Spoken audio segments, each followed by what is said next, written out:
Les échos du fouet résonnaient. Assourdissant. Dans la cave sombre du vieux manoir parisien, la main de Victor Delacroix était ferme. Le long fouet en cuir, véritable, s'élevait dans sa paume. À chaque coup, bien qu'il évitât habilement mes organes vitaux, il m'arrachait impitoyablement ce qu'il me restait de fierté et de dignité. « Sophie, avoue ta faute. » Sa voix était froide et élégante. Comme un haut magistrat posant son regard sur une criminelle irrécupérable, je serrais les dents. La sueur froide se mêlait au sang. Glissant dans mon dos comme un serpent, trempant de la tête aux pieds, la robe en soie blanche, que j'avais portée uniquement pour lui plaire. Un goût métallique de sang envahit ma bouche. J'ai dégluti, et je me suis forcée à lever la tête. Mon regard a dépassé ses larges épaules pour se poser sur ma fille, recroquevillée dans un coin, puis sur Camille, debout près de la porte, une main sur la bouche, sanglotant silencieusement. Aujourd'hui, ma fille Chloé fêtait ses 5 ans. À peine 3 heures plus tôt, j'avais décoré de ballons roses le dernier étage d'un hôtel 5 étoiles en plein centre de Paris, et j'y avais fait installer un immense gâteau en pâte à sucre. Victor m'avait promis d'annuler toutes ses réunions pour passer la fête d'anniversaire avec sa fille. Mais quand les portes du salon se sont ouvertes, ce n'est pas seulement le vent froid de l'automne qui s'est engouffré. C'était aussi Camille. Les yeux rougis par les larmes. Dans ses mains, Camille tenait une robe haute couture en lambeaux. C'était une pièce de collection que Victor avait achetée le mois dernier lors d'une vente aux enchères à Milan. Il l'avait offerte à Camille pour lui montrer sa gratitude, affirmant qu'elle l'avait sauvée d'un incendie 5 ans auparavant. Cette robe devait être sa tenue de triomphe lors du gala de l'entreprise la semaine suivante. « Madame, je sais que vous m'avez toujours regardée avec méfiance. Vous pensiez que je tournais autour de M. Delacroix par intérêt? Vous auriez pu passer votre colère sur moi. Mais pourquoi avoir forcé la petite Chloé à déchirer cette robe? C'était un cadeau purement sincère. » Camille pleurait à en perdre le souffle.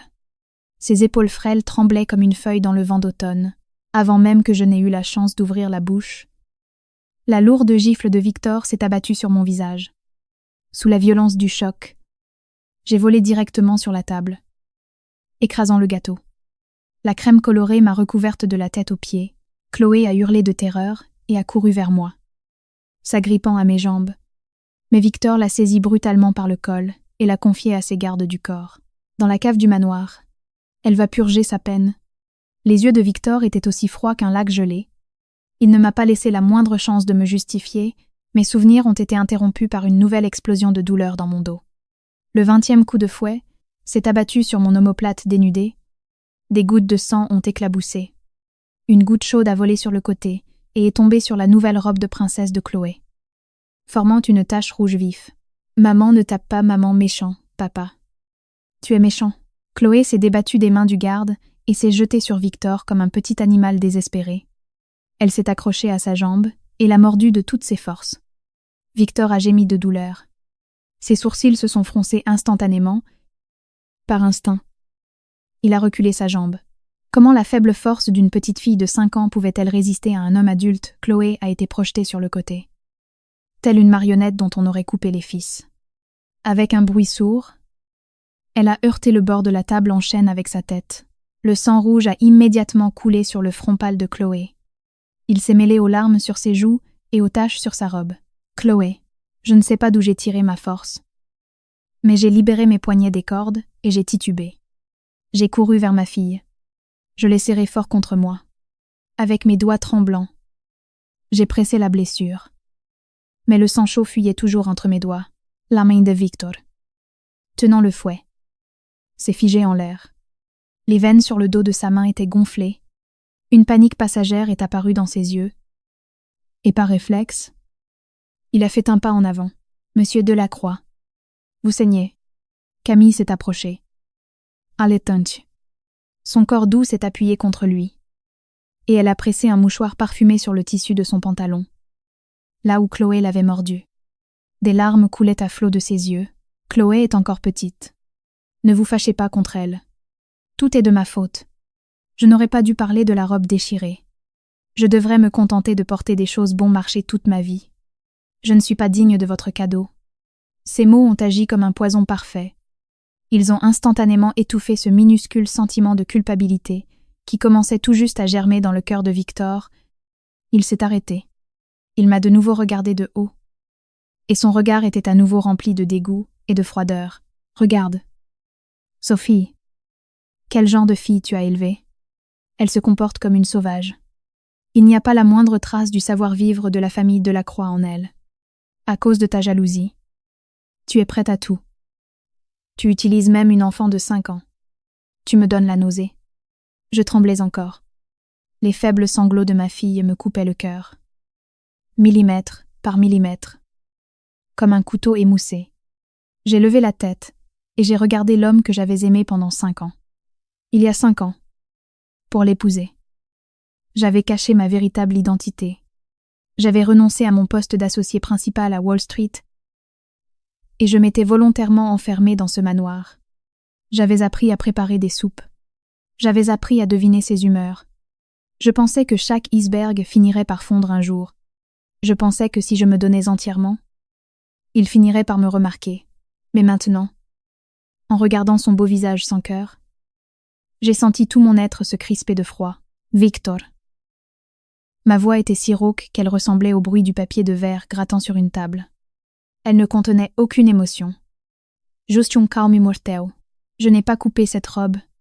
Chloé non plus. Tu n'as même pas pris la peine de vérifier. Tu as simplement cru aux paroles de Camille. Et tu m'as lynché. Les caméras de sécurité ont tout enregistré clairement. Personne d'autre que toi. Et Chloé n'est entrée dans cette pièce. Qui d'autre cela pourrait-il être, s'est moqué Victor? Il y a 5 ans. Camille s'est jetée dans le feu pour moi. Aujourd'hui encore. Par temps humide. Son dos brûlé la fait souffrir. Elle a un cœur si pur qu'elle ne ferait pas de mal à une mouche. Penses-tu qu'elle couperait la robe elle-même juste pour te piéger? Encore ce conte de fées du sauvetage de l'incendie? Mes ongles se sont enfoncés profondément dans mes paumes, créant une douleur aiguë. Il y a 5 ans. Dans ce terrible incendie. C'est moi qui l'avais extrait de la voiture tordue. Manquant de perdre mon propre visage dans les flammes, Camille ne faisait que passer par là. Elle a trouvé le collier que j'avais fait tomber. Et comme par magie, elle est devenue son sauveuse. J'avais essayé de lui expliquer cela autrefois. Mais en retour, je n'avais reçu que des sarcasmes, m'accusant de comploter et de vouloir voler le mérite des autres. Après cela, je n'avais plus jamais abordé le sujet. Je pensais que le mariage et le fait d'avoir un enfant effaceraient le passé. Je m'étais trompée. Si une écharde n'est pas retirée de la chair, elle finit par faire pourrir tout le corps. « As-tu terminé tes 30 coups ?» ai-je demandé. J'ai baissé la tête et j'ai essuyé doucement le sang sur le visage de Chloé avec ma manche. Mon comportement extrêmement calme a perturbé Victor. Une lueur d'agacement a traversé ses yeux. Il a soudainement jeté le fouet au sol. Un claquement sec a retenti. « Reste assise dans cette cave et réfléchis à ton comportement.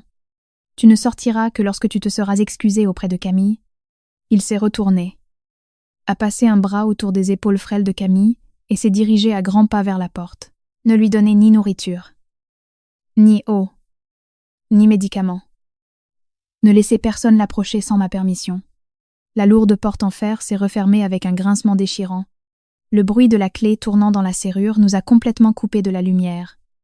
Dans la cave, seule une applique murale faiblarde diffusait une lueur pâle et sans vie. « Maman. » Ça fait mal. Chloé s'est blottie dans mes bras. Ses petites mains s'agrippaient fermement à ma robe déchirée. Sa voix était aussi faible que celle d'un chaton nouveau-né, malgré la douleur fulgurante dans mon dos. Je l'ai serrée encore plus fort contre moi. J'ai arraché un morceau de l'ourlet de ma robe et j'ai pansé tant bien que mal la blessure sur son front. « N'aie pas peur. Chloé, maman est là. Demain matin, on partira d'ici. Et on ne reviendra plus jamais. » Je me suis penchée sur son petit visage glacé. Et les larmes ont finalement jailli de mes yeux sans prévenir. Pas à cause de la douleur. Pas à cause de la rancune. Mais à cause de ce sentiment absurde de se réveiller après un très long sommeil. Je suis la fille cadette de l'empire financier de Beaumont, le génie de la finance, celle qui contrôle la moitié des flux d'investissements mondiaux, Sophie de Beaumont, il y a 5 ans. Pour l'illusion de l'amour. Je m'étais opposée à mon père et à mes frères. J'avais caché mes griffes et j'étais devenue un tigre sans dents dans le jardin de cet homme. Je pensais que c'était un compromis. Au nom de l'amour. Il s'avère qu'aux yeux des autres, cela s'appelle le néant. Le sang se mêlait à la sueur froide sur ma peau. Un courant d'air glacial s'infiltrait par les fentes de la porte, me forçant à frissonner.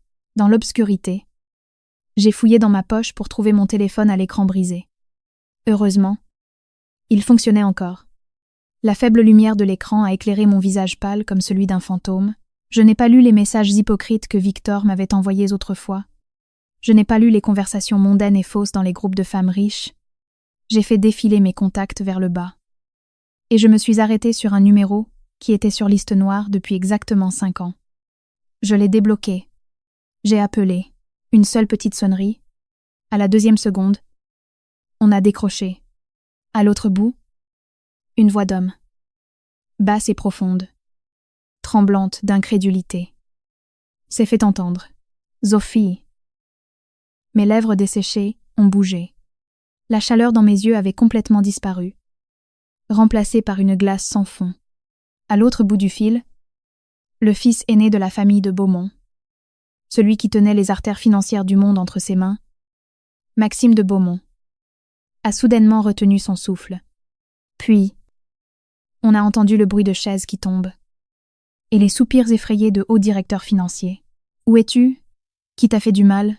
Pourquoi ta voix est-elle si faible ?»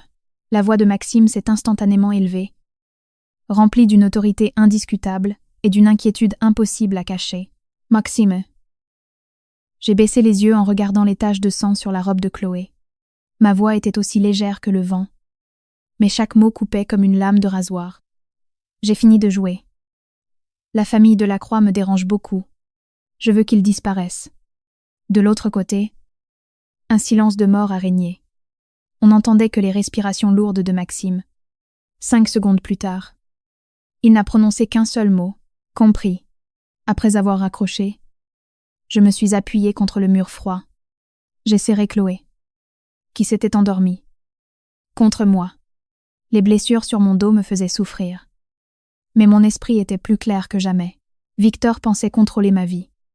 Il pensait que j'étais un canari dans une cage dorée qui, sans l'argent de la famille de Lacroix, ne pourrait même pas s'acheter un médicament contre le rhume. Il ignorait totalement quel monstre il venait de libérer de ses propres mains aujourd'hui. La longue nuit s'est écoulée dans un silence de mort. Au petit matin, la lourde porte en fer s'est ouverte dans un grincement. La lumière éblouissante du soleil s'est engouffrée à l'intérieur, me forçant à plisser les yeux. À la porte, ce n'était pas Victor, mais le majordome de la famille de Lacroix. Il tenait un plateau rempli de documents et un stylo plume. On pouvait lire le mépris dans son regard. « Madame, Monsieur Delacroix a dit que si vous refusez toujours de vous excuser auprès de mademoiselle Camille, vous devez signer ces documents. » Le majordome a tendu le plateau à la hauteur de mon visage. J'ai plissé les yeux et j'ai lu clairement les mots écrits en gras. Accord de rupture de mariage.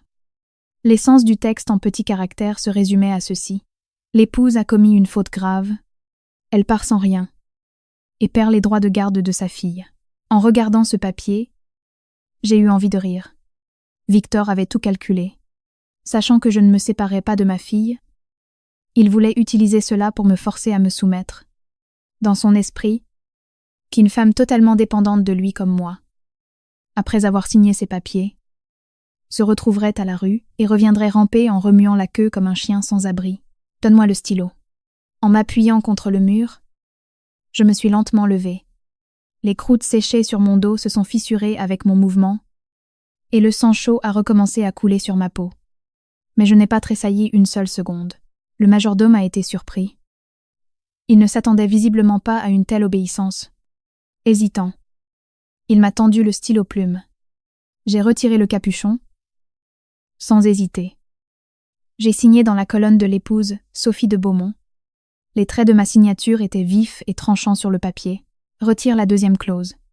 J'ai jeté les papiers sur le plateau et je les regardais froidement. Chloé restera avec moi. L'argent de Delacroix me dégoûte. Je n'en prendrai pas un centime. Si Victor n'accepte pas, on se reverra au tribunal. Le majordome, effrayé par la lueur glaciale dans mes yeux, a fait instinctivement un pas en arrière et a hoché la tête à la hâte. Je vais en informer Monsieur Delacroix. 10 minutes plus tard, Victor est descendu en personne dans la cave. Il portait un costume gris foncé parfaitement taillé. Sa cravate était nouée de manière irréprochable. Une colère sombre se lisait sur son visage. Camille le suivait. Un verre d'eau tiède à la main, comme si elle était déjà la véritable maîtresse de maison. « Sophie, à quoi tu joues encore à lancer Victor en jetant les documents modifiés contre le mur? Partir sans rien, avec un fardeau blessé dans les bras? Penses-tu pouvoir tenir ne serait-ce que 3 jours après avoir franchi les portes de cette maison ?» Je me suis penchée. J'ai pris Chloé dans mes bras. Et je suis passée devant lui sans lui accorder un regard. Fixant le ciel sombre par la fenêtre, la pluie approche. Que je vive ou que je meure. C'est mon problème. Ça ne vous regarde plus. Monsieur Delacroix, mon ton était aussi froid que si je parlais à un inconnu. Cette indifférence a rendu Victor complètement fou de rage. Il a saisi mon poignet, avec une telle force qu'il semblait vouloir me broyer les os. Ne crois pas que je ne sais pas ce que tu essaies de faire. Tu crois que si tu prends la fille, je ferai des concessions. Mets-toi bien ça dans la tête, dès l'instant où tu franchiras ces portes. Tout ce qui appartient au Delacroix ne te concernera plus jamais. Même si tu reviens ramper à genoux, je ne te jetterai pas un regard. Victor, ne vous énervez pas. Camille s'est approchée avec fausseté. Elle a fait semblant d'essayer de retirer sa main. Madame a sûrement seulement parlé sous le coup de la colère. Laissez-la partir. Il y a une tempête dehors. Vous êtes blessé aussi. Chloé a peur. Où allez-vous aller?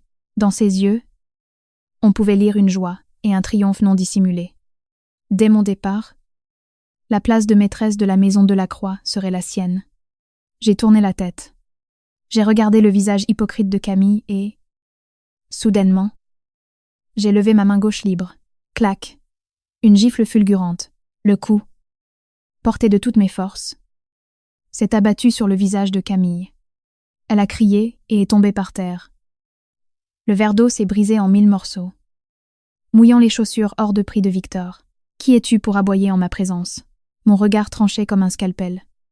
Ce coup n'a pas seulement choqué Camille, mais aussi Victor. Sophie, as-tu perdu la tête? A-t-il hurlé. Par instinct, il a lâché ma main et s'est penché pour aider Camille. J'ai toute ma tête. En me frottant le poignet rougi, j'ai redressé le dos. Et en serrant Chloé fort contre moi, je suis sortie de la cave, qui pas à pas. N'oublie pas tes propres mots. Victor, dès l'instant où j'aurai franchi le seuil de cette maison, je n'y remettrai plus jamais les pieds. La pluie glaciale de l'automne s'est abattue sans prévenir. De grosses gouttes frappaient mon visage. L'eau de pluie se mêlait au sang qui coulait de mon dos et glissait sur le sol. Je n'ai pas pris de parapluie. Je n'ai pas pris une seule chose de la maison. Seule Chloé était fermement accrochée à mon cou. Cachant son visage dans mon épaule, Victor se tenait sous le porche, me regardant m'éloigner sous la pluie, avec un regard froid. Laissez-la partir. Dites aux gardes de ne pas lui donner de parapluie, et encore moins une voiture. On va bien voir combien de temps durera sa fierté. Le hurlement de l'homme derrière moi s'est perdu dans le bruit de la pluie. Je ne me suis pas retournée. Au moment précis où j'ai franchi le grand portail en fer forgé du manoir Delacroix, une Maybach noire blindée a glissé silencieusement à travers le rideau de pluie, comme une bête géante, et s'est arrêtée élégamment, juste devant moi. La portière s'est ouverte, et un immense parapluie noir s'est déployé au-dessus de ma tête. Me protégeant de la tempête, Maxime de Beaumont, vêtu d'un manteau sur mesure, est descendu de la voiture. En voyant mes vêtements ensanglantés et mon visage pâle, ce géant de la finance, qui gardait d'ordinaire son calme même lors de l'effondrement des marchés boursiers, a eu les yeux instantanément rougis. Il a retiré son manteau chaud et nous a enveloppés fermement.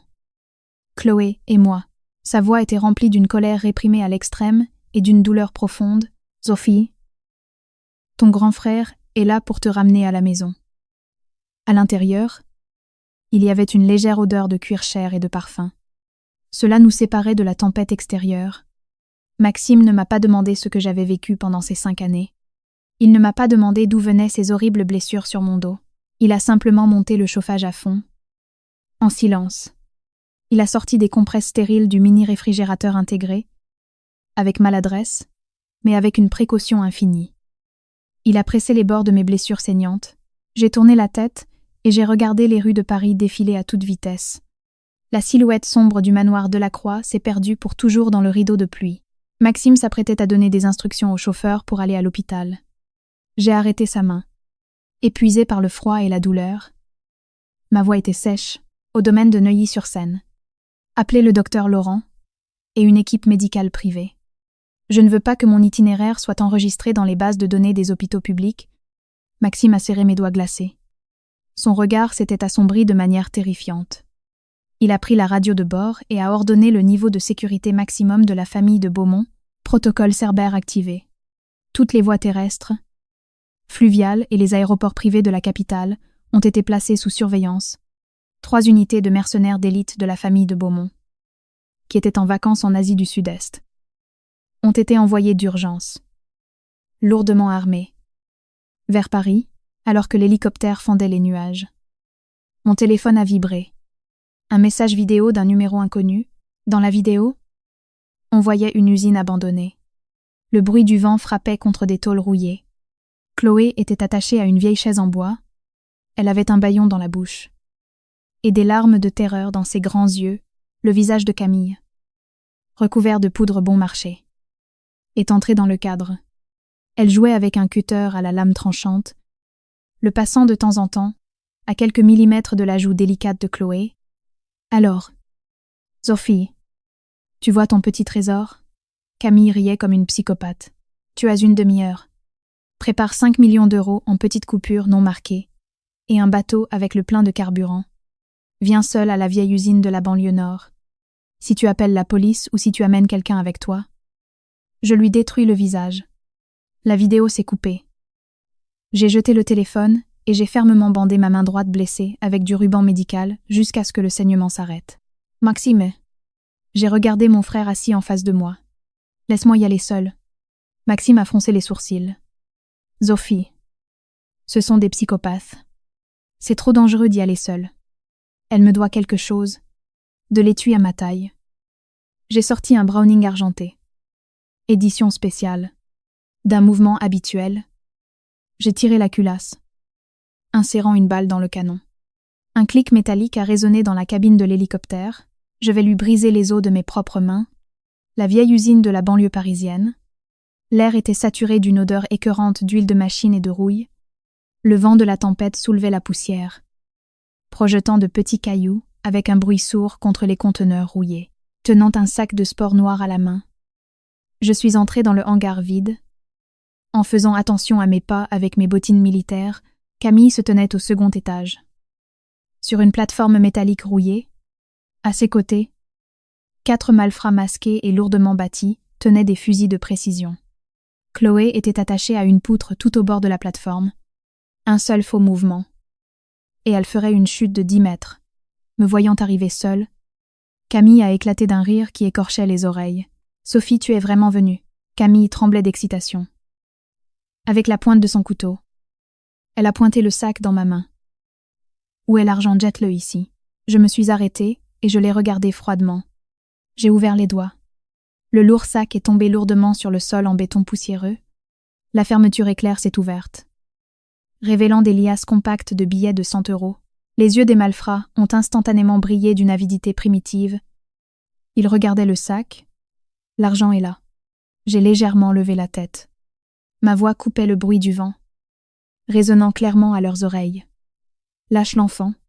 Camille a dégluti avec avidité. Mais le venin dans ses yeux s'est assombri encore plus. Elle a brutalement saisi Chloé par les cheveux et a plaqué le couteau directement contre l'artère carotide de son cou. La lâcher, tu rêves. Le visage de Camille était déformé par la jalousie et la folie. Sophie, pourquoi es-tu née riche héritière? Pourquoi as-tu détruit si facilement tout ce que j'avais gagné avec ma sueur? Et mon sang Victor m'a abandonné. Tu crois vraiment que je vais en rester là? Que veux-tu? Ai-je demandé. Mon regard était aussi calme que si je regardais un cadavre faire ses dernières confessions. Mets-toi à genoux, a hurlé Camille. Mets-toi à genoux. Frappe ta tête contre le sol. Et supplie-moi.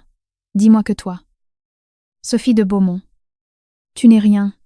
À chaque révérence, je ferai une entaille sur son visage. Jusqu'à ce qu'il devienne un tas de chair. Je veux que tu regardes cette laideur toute ta vie Et que tu pourrisses dans les remords. Chloé secouait la tête avec désespoir. Elle marmonnait à travers le bâillon. Le couteau a laissé une fine trace de sang rouge sur son cou. Mon regard s'est arrêté sur cette goutte de sang. C'était ma ligne rouge absolue. J'ai soupiré silencieusement. Mes longs doigts blancs ont atteint les boutons de mon manteau. J'ai lentement détaché mon coupe-vent noir et l'ai laissé tomber au sol. Camille. La plus grande erreur de ta vie n'est pas d'avoir comploté avec Victor. J'ai levé la tête. Il n'y avait pas de colère dans mes yeux. Seulement l'indifférence qu'on éprouve en regardant un insecte, ton erreur. C'est d'avoir décidé d'utiliser contre moi tes petites méthodes d'hystérique, bon marché. À peine avais-je terminé ma phrase qu'un faisceau de visée laser rouge, éblouissant, a filtré à travers le toit percé du hangar pour se verrouiller exactement entre les sourcils de Camille. La seconde suivante. 2 autres faisceaux sont apparus. Puis 5. Puis des dizaines, telle une toile de la mort infranchissable. Des points laser ont instantanément couvert les fronts. Les cœurs et les poignets de tous les malfrats sur la plateforme métallique.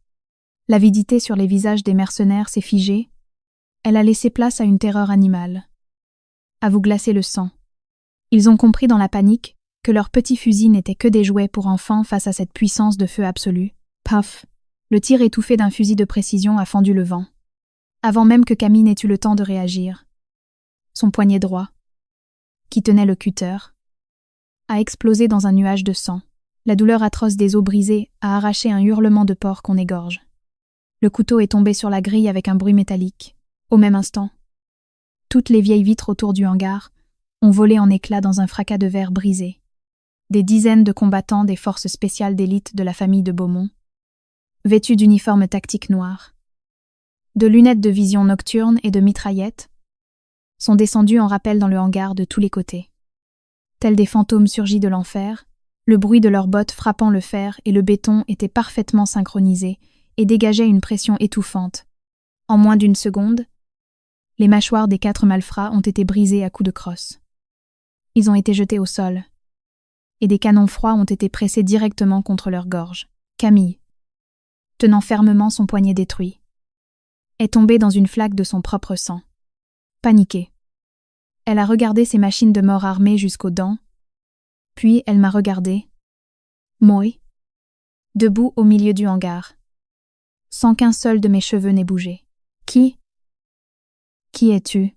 Les dents de Camille claquaient l'une contre l'autre. La sueur froide sur son visage se mêlait au sang.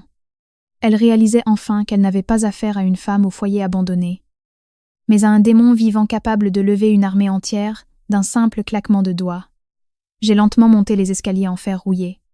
Le bruit de mes pas sur les marches résonnait comme le conte à rebours de la faucheuse.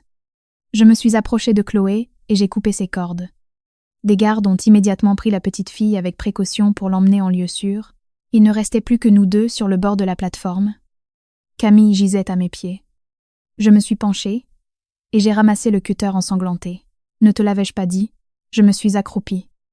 J'ai attrapé Camille par le menton. Je l'ai forcée à me regarder dans les yeux. L'éclat froid de la lame s'est reflété dans ses pupilles remplies de désespoir. Je vais te briser les os de mes propres mains. La lame glaciale a glissé lentement sur sa joue gonflée. La froideur mortelle du métal lui a donné la chair de poule sur tout le corps, un souffle lourd et rauque, semblable au bruit d'un pneu crevé, avait sorti de sa gorge. Ne me tue pas. Je t'en suppliais. Ne me tue pas. Je ne prendrai pas l'argent. Prends tout. Je vais quitter Paris tout de suite, et je ne croiserai plus jamais ton chemin. Oubliant la douleur sauvage dans son bras, Camille s'est agrippée au béton avec sa main gauche intacte. Essayant de ramper en arrière comme une chenille, elle tentait d'échapper à la lame qui menaçait de trancher sa veine à tout moment. Je regardais de haut ce visage déformé par une peur bestiale, et soudain, je me suis ennuyée. D'un mouvement léger avec le couteau, j'ai coupé le fil rouge autour de son cou. Le médaillon, noirci par la fumée, a glissé de son cou et est tombé directement dans la flaque de sang. Tu as porté ce collier pendant 5 ans. N'as-tu pas eu l'impression qu'il te brûlait le cou? J'ai repoussé le collier avec la pointe du couteau. Mon regard était glacial. Il y a 5 ans, lors de l'accident dans le virage et de l'incendie, tu as pris ce collier sur mon corps évanoui. Tu es allé voir Victor et tu t'es présenté comme sa sauveuse. Pendant ces 5 longues années, Tu as profité du luxe qui m'appartenait. Tu as dépensé son argent. Tu t'es moqué de moi. Et tu as même osé me piétiner. L'Enes Enlair. Les pupilles de Camille se sont dilatées à l'extrême. Elle me regardait comme si elle avait vu un fantôme. Comment? Comment sais-tu? Tu étais inconsciente? Les secrets finissent toujours par éclater au grand jour. J'ai jeté le couteau dans un tonneau rouillé avec indifférence. Un bruit sourd a retenti. Te tuer ne ferait que me salir les mains. Tu passeras le reste de ta vie dans un endroit bien plus approprié. Je venais à peine de terminer ma phrase que les sirènes ont commencé à hurler à l'extérieur du hangar. Les gyrophares bleus et rouges ont déchiré l'obscurité de la nuit. Des dizaines de voitures de police ont fait irruption sur le site dans un rugissement de moteur, encerclant l'usine abandonnée d'un anneau de fer.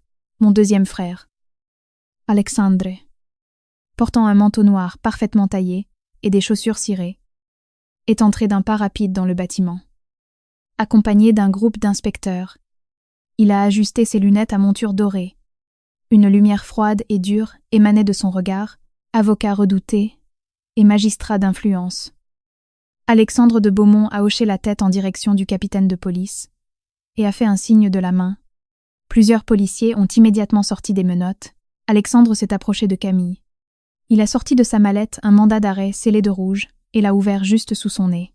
Madame Camille, vous êtes suspectée de l'organisation de l'incendie criminel d'il y a 5 ans, du détournement de 3 millions d'euros des fonds de l'entreprise, de falsification de documents, de blanchiment d'argent et de la tentative d'enlèvement à main armée d'aujourd'hui, avec circonstances aggravantes.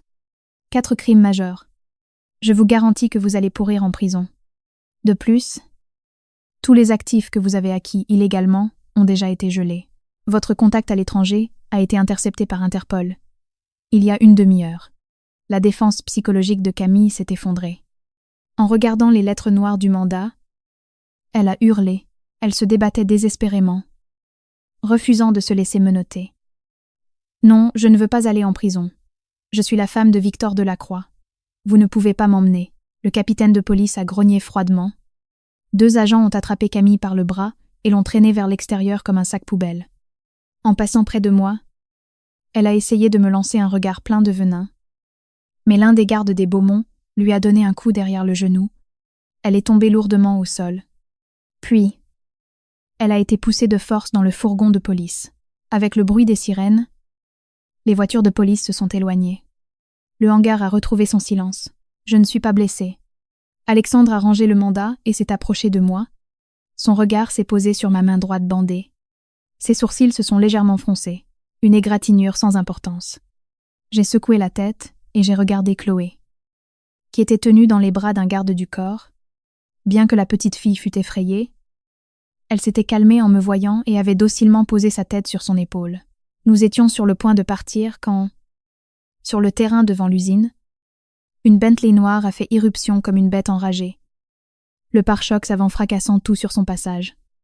Dans un crissement de frein strident, la voiture s'est arrêtée à seulement 10 mètres de nous. La portière s'est ouverte violemment. Et Victor est tombé de la voiture en titubant. Il n'avait pas de manteau. Sa chemise blanche était couverte de boue. Ses cheveux étaient ébouriffés. Il avait suivi Camille grâce à un traceur caché dans la valise remplie d'argent. Mais il ne s'attendait pas du tout à se retrouver face à l'armée de fer de la famille de Beaumont. Il est resté pétrifié.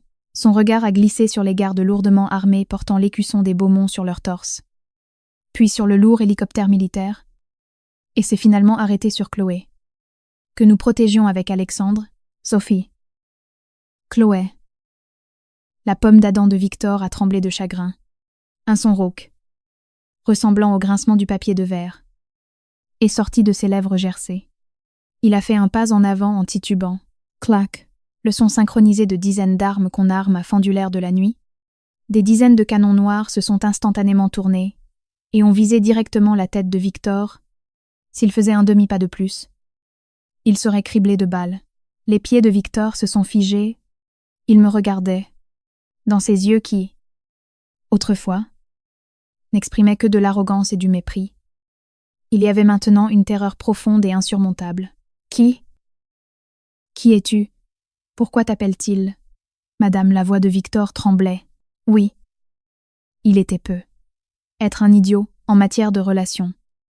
Mais ces années passées dans le monde impitoyable des affaires ne l'empêchaient pas de reconnaître l'écusson de la famille de Beaumont. L'une des élites financières les plus puissantes d'Europe, Alexandre Azzurri. Il a fait un pas en avant. Me cachant derrière lui, faisons les présentations. Monsieur Delacroix, vous avez devant vous l'unique fille et héritière de l'empire financier de Beaumont, et aussi l'investisseuse anonyme de Wall Street qui, il y a 5 ans, a conclu à elle seule l'accord qui a sauvé votre entreprise du bord de la faillite. Ces mots ont frappé Victor comme un coup de foudre. Son entreprise dont il était si fier, son empire, sa certitude de tout contrôler. À cet instant, tout cela est devenu une énorme blague cruelle. Il s'avérait que cette source suprême de pouvoir qu'il essayait désespérément d'atteindre dormait dans son propre lit depuis tout ce temps. Il s'avérait que cette femme au foyer faible, dont il pensait qu'elle ne pouvait pas vivre sans lui, était la véritable maîtresse du monde, capable de réduire les Delacroix en poussière d'un simple claquement de doigts. Impossible. C'est impossible. Victor s'est tenu la tête. Ses genoux ont flanché. Et il est tombé lourdement sur les graviers pointus.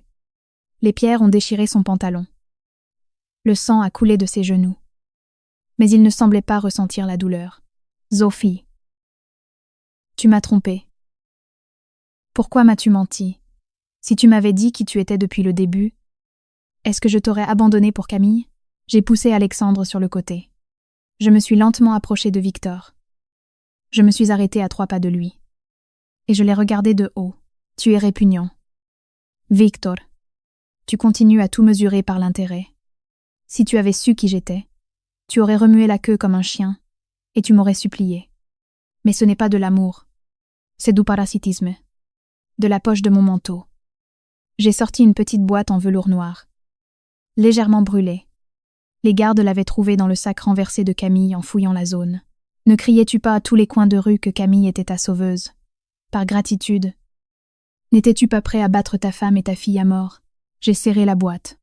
Il n'y avait pas une once de chaleur dans ma voix. Ouvre tes petits yeux de chien et regarde attentivement qui t'a sorti de cette voiture en feu. J'ai jeté la boîte de toutes mes forces à son visage. Elle a rebondi. Assiette ouverte. Et une bague en argent. Noircie et fondue. En a roulé. Elle est tombée pile aux pieds de Victor. Son regard s'est fixé sur la bague. À l'intérieur, malgré les dégâts causés par les températures extrêmes, les lettres étaient encore clairement lisibles, Victor et Sophie. C'étaient de simples alliances que lui-même avait commandées chez un bijoutier d'une vieille rue de Paris avant notre mariage.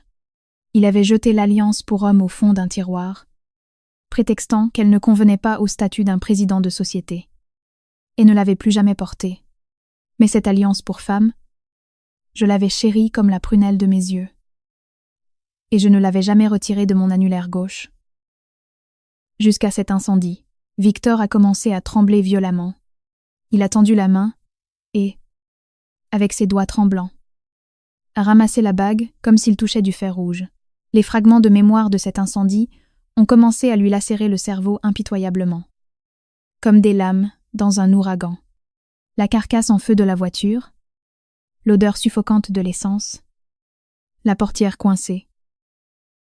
Il se débattait désespérément à l'intérieur. Les flammes léchaient déjà ses vêtements, au moment où sa conscience sombrait dans les ténèbres. De qui étaient ses mains fines mais couvertes de sang, qui avaient saisi le cadre brûlant de la portière avec une prise mortelle. Pour le tirer de l'autre monde, il se rappelait de cette femme qui s'était enroulée autour de lui pour rouler sur le bas-côté. Son dos avait percuté avec une force inouïe une poutre en feu. L'odeur de chair humaine brûlée flottait dans l'air, et quand il a repris connaissance à l'hôpital, Camille était assise au bord de son lit. En larmes, elle tenait ce médaillon. Tu montrais une fausse brûlure sur sa cuisse. Et logiquement, devenait sa sauveuse. Mais alors, où était Sophie? Victor a brusquement relevé la tête. Ses yeux injectés de sang se sont fixés sur moi. Les larmes coulaient à flots. Ce n'est que maintenant qu'il comprenait soudainement pourquoi, pendant ces 5 années de mariage, mon dos était couvert de sueur froide par temps humide. Et pourquoi je ne pouvais pas me redresser sous la douleur. Il comprenait enfin pourquoi j'avais une immense et horrible cicatrice de brûlure sur le dos. Qu'aucune greffe de peau n'avait jamais pu dissimuler complètement. Ce fouet dans la cave. Avec ce fouet, tu as frappé directement sur la colonne vertébrale que j'ai percutée contre une poutre en feu pour te protéger. Ai-je dit calmement. Comme si je racontais une petite chose qui ne me concernait pas, 30 coups. Le premier a mis notre amour en pièces. Le deuxième a détruit toute forme de gratitude. Le troisième m'a pris la moitié de ma vie. Je me suis légèrement penchée. J'ai regardé son visage déformé par la douleur. Alors, Victor, qu'est-ce que ça fait de pendre au plafond? Celle à qui tu dois la vie, et de la couvrir de sang. As-tu aimé rendre le mal pour le bien? Un cri désespéré et déchirant a jailli de la gorge de Victor.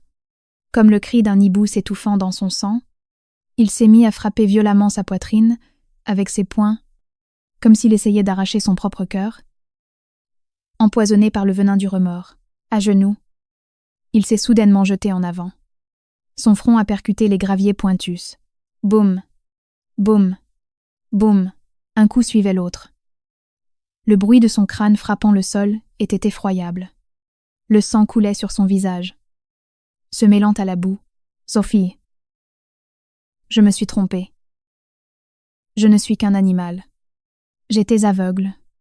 Frappe-moi, prends le couteau. Tue-moi. Il a rampé vers moi comme un chien mourant.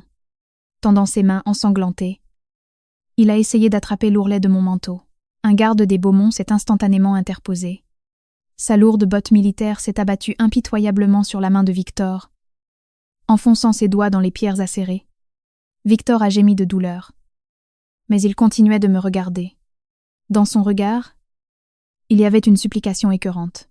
Je t'en suppliais. Pour Chloé, donne-moi une dernière chance.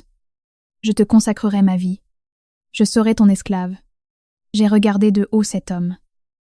Autrefois si arrogant, pas une seule corde n'a vibré dans mon âme. Victor. Ces 30 coups ont remis les compteurs à zéro entre nous. Je me suis lentement redressée, laissant le vent de la nuit faire voler les pans de mon manteau.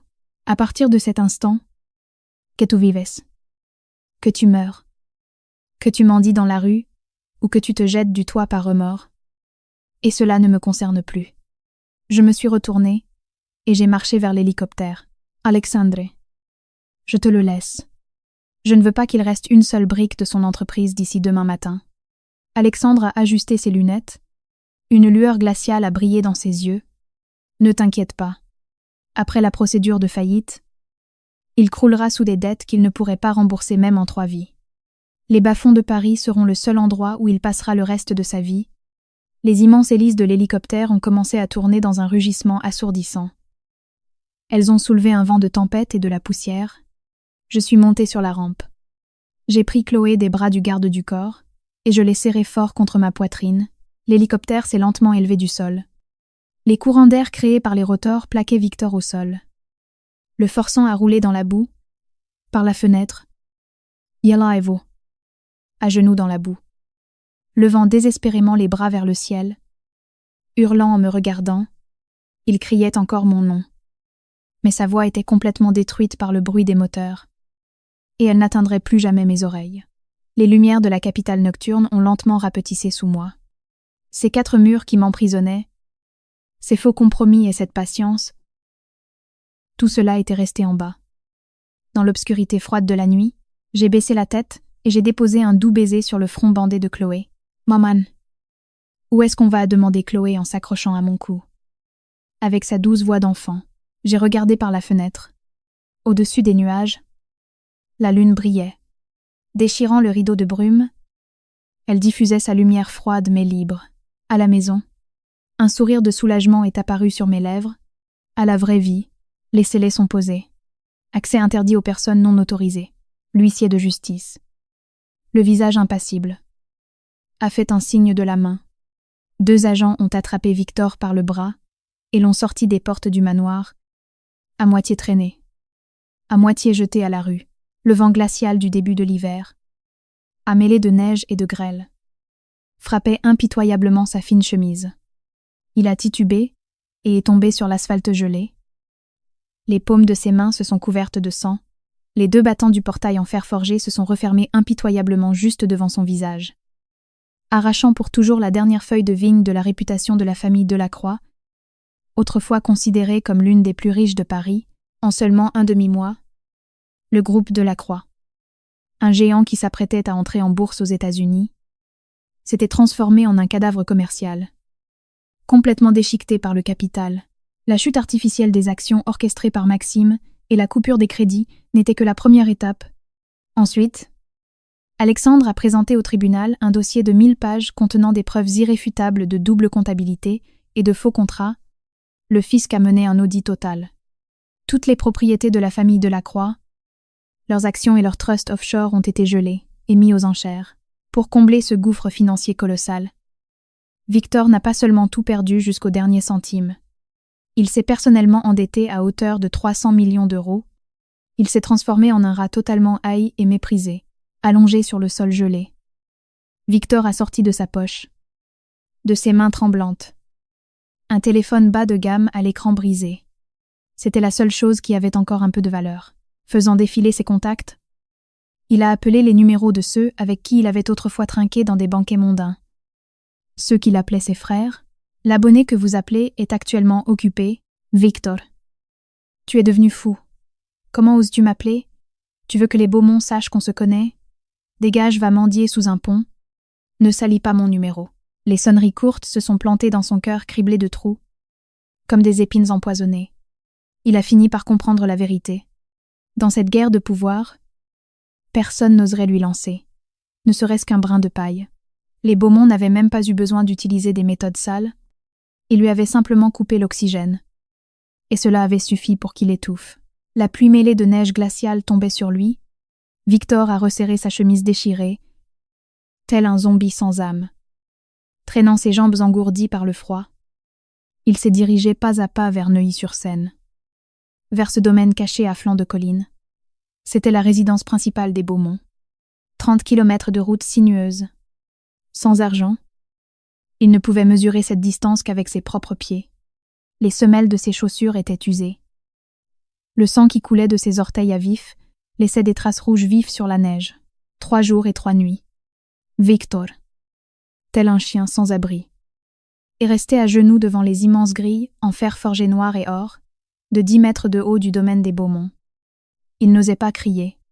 Il s'agrippait simplement aux barreaux glacés d'une prise mortelle, frappant son front à plusieurs reprises contre les dalles de pierre, répétant mécaniquement la même supplique sèche. « Laissez-moi voir, Sophie. Je vous en supplie. Laissez-moi lui demander pardon. » La pluie mêlée de sang remplissait ses yeux. La faim, le froid et une forte fièvre consumaient constamment son énergie vitale. Mais il n'osait pas abandonner. La seule pensée dans son esprit était de voir, une fois de plus, cette femme qu'il avait repoussée de ses propres mains. Le matin du 4e jour, les lourdes portes noires et or se sont enfin ouvertes lentement. Le mécanisme a émis un léger grincement. Une étincelle de joie folle a brillé dans les yeux vides de Victor. Il a essayé de se lever, mais ses jambes étaient déjà engourdies, et il est tombé lourdement dans la neige sale. Mais ce n'est pas Sophie qui est sortie.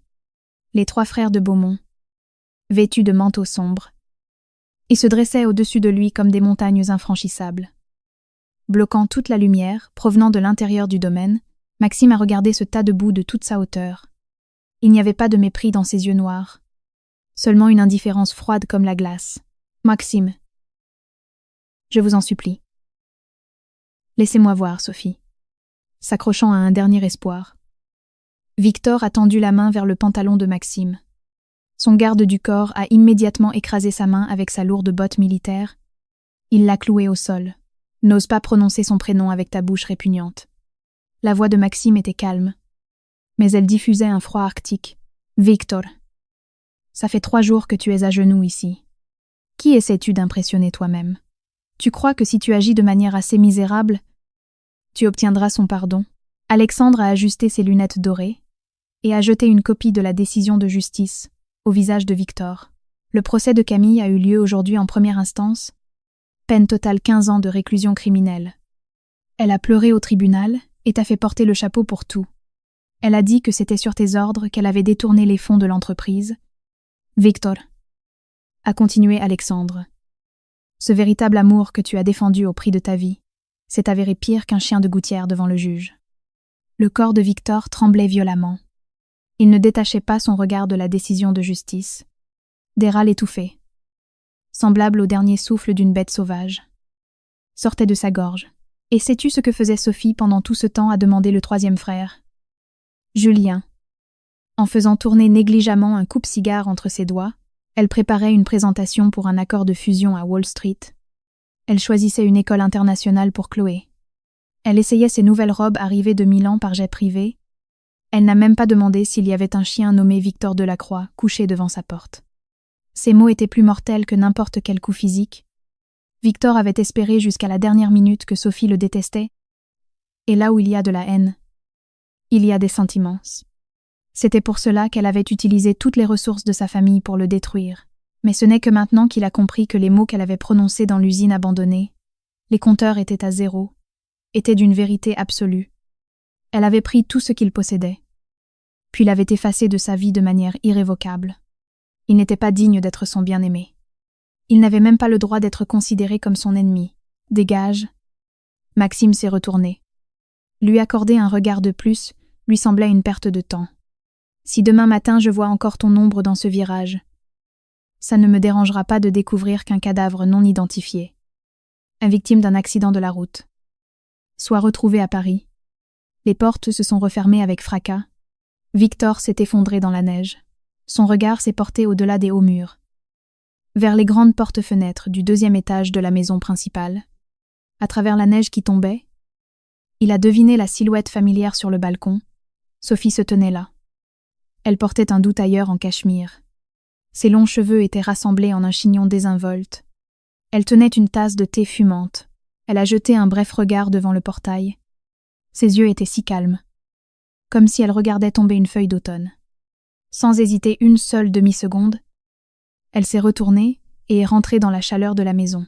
Cette indifférence glaciale dans son regard éphémère a complètement drainé la dernière goutte de chaleur dans le sang de Victor. Il a finalement éclaté en sanglots, des hoquets désespérés et déchirants. Ses doigts se sont enfoncés dans la terre gelée, ses ongles se sont cassés. Le remords s'est transformé en couteaux acérés. Découpant sauvagement son âme en lambeaux, il aurait pu obtenir l'amour le plus pur de ce monde. Il aurait pu avoir la famille la plus parfaite. Mais il l'avait mise en pièces de ses propres mains et jetée dans les égouts. 1 an plus tard, Monaco. Porte Hercule. Une réception au dernier étage de l'hôtel de Paris. Les immenses lustres en cristal diffusaient une lumière éblouissante. Dans le salon où se mêlaient l'odeur des parfums hors de prix et le bruissement des robes, les requins les plus influents du capital européen et l'élite du monde des affaires s'étaient réunis. Je portais une élégante robe de soirée bleu nuit, une coupe de champagne à la main, entourée de directeurs de banques d'investissement de Wall Street. Je discutais confortablement, en pleine mondanité. La trace de la simple bague en argent sur mon annulaire gauche avait depuis longtemps été effacée par la pression du temps. À sa place brillait une bague en émeraude, et symbole de pouvoir absolu, Madame de Beaumont. La façon dont vous avez géré le processus de fusion des sociétés énergétiques en Asie du Sud-Est est un exemple magistral qui mérite d'être dans les manuels. Vous n'avez pas seulement repoussé les attaques des fonds spéculatifs. Vous avez également doublé les actifs de la holding de Beaumont. Le directeur de Morgan Stanley a levé son verre. Exprimant son admiration sincère, j'ai simplement souri légèrement en trinquant avec lui. Vous me flattez. J'ai simplement surfé sur la vague. Pendant la conversation, les hauts dirigeants ont d'une manière ou d'une autre ramené le sujet sur Paris. Quand on y repense, il est même triste qu'une entreprise autrefois si célèbre en France, comme le groupe Delacroix, ait disparu du jour au lendemain. L'un des hommes d'affaires a hoché la tête. J'y étais il y a quelques jours pour un voyage d'affaires. Savez-vous qui j'ai vu à la gare de triage de Marseille des dockers qui portaient des sacs? Et l'un d'eux ressemblait de manière terrifiante à l'ancien président, autrefois si brillant, de Delacroix. On dit qu'il a des milliards de dettes. Non seulement il est interdit de sortie de territoire, mais ses achats sont également restreints. Et les créanciers lui cassent constamment les jambes. Dernièrement, je crois qu'il a plongé dans une poubelle pour manger. Il s'est battu avec un chien errant, et le chien l'a mordu. Il a attrapé une infection. Et maintenant, personne ne veut l'embaucher. Même comme porteur. Les personnes présentes, considérant cela comme une anecdote amusante pour un dîner, ont hoché la tête avec sympathie. Madame de Beaumont, Vous avez aussi vécu à Paris quelques années. Aviez-vous entendu cette histoire ? M'a demandé l'homme d'affaires en se tournant vers moi. J'ai fait tourner légèrement le verre dans ma main. Le champagne doré réfractait la lumière, jouant avec les reflets sur le cristal. L'espace d'une seconde. Le fouet en cuir, ensanglanté de la cave, et mes sensations de cette nuit pluvieuse ont traversé mon esprit. Ces images ressemblaient à un vieux film muet en noir et blanc du siècle dernier. Elles avaient depuis longtemps perdu leur couleur et leur son. Je n'en avais pas entendu parler. J'ai bu mon champagne d'un trait, et j'ai posé négligemment le verre vide sur le plateau du serveur qui passait près de nous. Un sourire confiant est apparu sur mes lèvres. Le destin des déchets laissés pour compte ne m'intéresse pas. Un rire vif a retenti derrière moi. Chloé. 6 ans. Dans sa robe de princesse blanche, a couru dans le salon comme un papillon féerique, et m'a prise dans ses bras. Son front était propre et lisse. Pas une seule cicatrice. Ses yeux brillaient de la lumière la plus pure et la plus insouciante. Propre à son âge, maman oncle Maxime a dit qu'on allait bientôt aller regarder les feux d'artifice au-dessus du port levant le visage. Elle partageait sa joie avec impatience. Je me suis penchée, et je l'ai prise dans mes bras, caressant doucement ses cheveux souples. J'ai déposé un baiser sur sa joue rose. D'accord, mon amour. Maman vient avec toi. Ma fille dans les bras. Je me suis retournée et je me suis dirigée vers la grande terrasse derrière les portes vitrées. La brise marine du port Hercule soufflait sur mon visage, apportant une odeur de fraîcheur et de liberté. D'immenses feux d'artifice explosaient et s'épanouissaient dans le ciel nocturne, illuminant la surface de l'eau de couleur incroyable. Ce soir, la dernière ombre qui s'était incrustée au plus profond de mes os s'est enfin dissipée avec le vent. C'était ça, la vraie vie.